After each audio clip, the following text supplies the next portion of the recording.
યંશને આજે મેં બહુ પાવડર લગાવ્યો, ભૂત જેવો કરી મૂક્યો, કેમ કે એને આજે ગળામાં કંઈક થયેલું છે. હેલો મિત્રો, કેમ છો? ગુડ મોર્નિંગ, જય શ્રી કૃષ્ણ.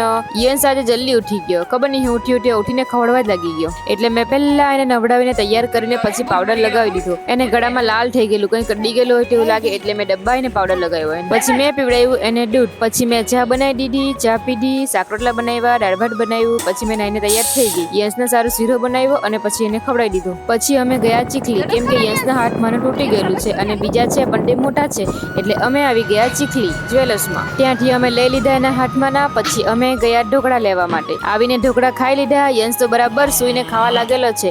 પછી યંશને પહેરાવી દીધા એના હાથમાં ના, અને હવે એ રમતો છે બોક્સ સાથે. આજે તો યંશ કરતા પહેલા એના ડેડી સૂઈ ગયા. આ બંને બાપ દીકરા જોની સૂઈ ગયા તે. પછી મેં બી સૂઈ ગઈ અને ઉઠીને ચા બનાવી, ચા અને બિસ્કિટ ખાધી. પછી અમે ગયા મામાના ઘરે, ત્યાં રમીને ઘરે આવ્યા. પછી દીવા કર્યા. આજે મમ્મીએ ખાવાનું બનાવી દીધેલું હતું એટલે અમે ખાઈ લીધું. તો મળીએ કાલના વ્લોગમાં. ગુડ નાઇટ, જય શ્રી રામ.